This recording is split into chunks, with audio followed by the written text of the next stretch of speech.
ఈ రోజే డౌన్లోడ్ చేయండి. మీ ఫేవరెట్ షోస్ చూడండి. ఇదంతా నీ బిడ్డ జాతకం వల్ల జరగలేదే, మనోహరి చేసిన కుట్ర వల్లే జరిగింది. ఒక్కసారి ఆలోచించి చూడు. నీకే సమజైతదే, జర సోచాయించు.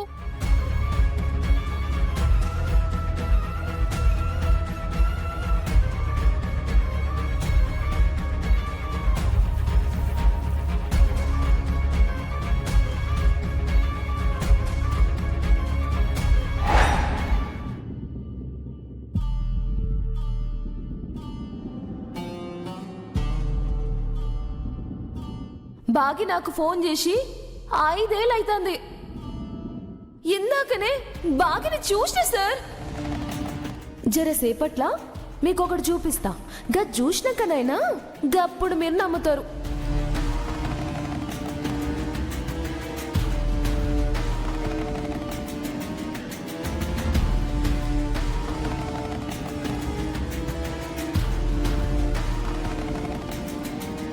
ఏంటి సార్ అలా చూస్తున్నారు? తను నమ్మచ్చరా తోడు? ఎవరిని సార్? అదే ఆ రేడియో అమ్మాయి కరుణ. ఏ విషయంలో సార్? తను చెప్పింది నిజమే అంటావా? మనతో తాను అబద్ధం ఎందుకు చెబుతుంది సార్? లేదు రాతోడు, ముందు బాగీతో టచ్లో లేనని చెప్పింది. తర్వాత బాగీని చూశానని చెప్పింది. మన ఆఫీస్కి వచ్చి మిస్ అయింది. అక్కడే నాకు డౌట్ వస్తుంది. ఇందాకటి నుంచి ఆ విషయమే ఆలోచిస్తున్నాను.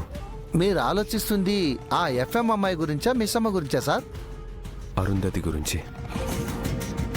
తను అర్థాంతరంగా వెళ్ళిపోయింది.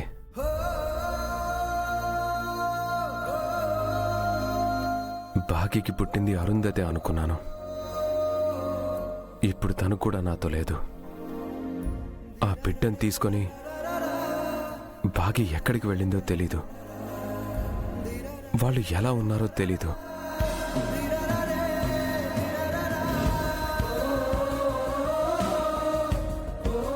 ఒకప్పుడు అరుంధతి అనాథగా పెరిగింది. ఇప్పుడు ఈ అరుంధతి ఎక్కడో అనామకురాలుగా పెరుగుతుంది. చాలా బాధగా ఉంది రాతోడు. తన నేను చాలా మిస్ అవుతున్నాను. మిస్ అమ్మని మీరు ఎంతగా మిస్ అవుతున్నారో నాకు తెలుస్తుంది సార్. 5 ఏళ్ల మీ నిరీక్షణ, ఎదురుచూపులు తప్పకుండా ఫలిస్తుంది సార్. త్వరలోనే మిస్ అమ్మ మిమ్మల్ని కలుస్తారు.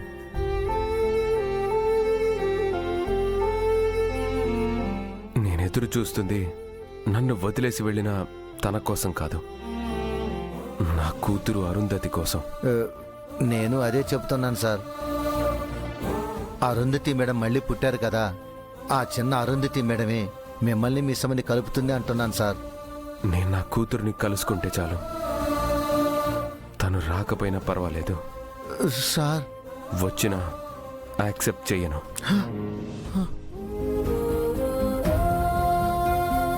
మీరిప్పుడు అలాగే అంటారు సార్. తీరా మిస్ అమ్మ వచ్చాక మీరే ముందు రిసీవ్ చేసుకుంటారు సార్. ఏంటి రాతోడు అంటున్నావు? ఏమి లేదు సార్. మీరు మనసులో ఏది కోరుకుంటున్నారో అదే తప్పకుండా జరుగుతుంది అంటున్నాను సార్. మిస్ అమ్మ ఎక్కడున్నా త్వరలో ఇంటికి వస్తారు సార్. బుజ్జమ్మే మిస్ అమ్మని తీసుకొని వస్తుంది. నాకు ఆ నమ్మకం ఉంది.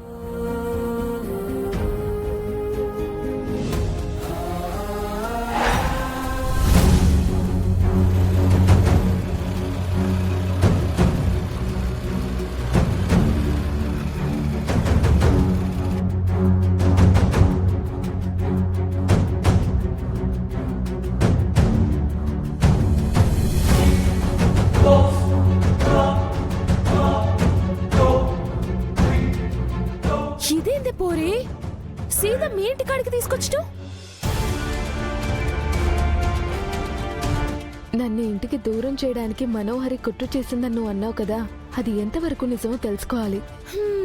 వారే వా, మస్తు ధైర్యం చేసినవే. గిప్పుడు నువ్వు నాకు నచ్చినావు. నువ్వు గిట్లనే హుషారుండాలి.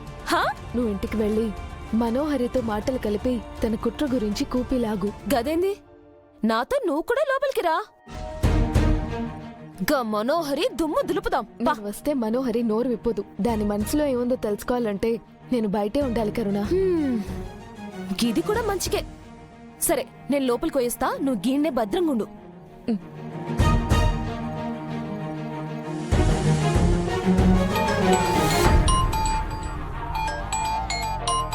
కప్పా, ఈ టైంలో ఎవరు ఫోన్ చేస్తురు? వీడియో కాల్ చేశాను. లోపల జరిగేదంతా నాకు లైవ్ చూపించు. ఓ పిల్ల, ఆ నీ మెదడు మస్తు పని చేస్తుందిలే. గిదే ఊపు మెదడు. మనోహరిని బొందల గడ్డలో పాతి పెడదాం. సరే సరే, నువ్వు జాగ్రత్తగా వెళ్ళు. మనోహరికి ఏ మాత్రం డౌట్ రాకుండా మేనేజ్ చేయి. తనతో కాస్త జాగ్రత్త. తను ఆవలిస్తే పేగులు లెక్క పెడుతుంది. హా, గది ఆవలిస్తే పేగులు లెక్క పెట్టడు కాదు, నేనైతే పేగులు బయటికి తీస్తా. నా గురించి నువ్వు ఫికర్ చేయకు. పోయేస్తా.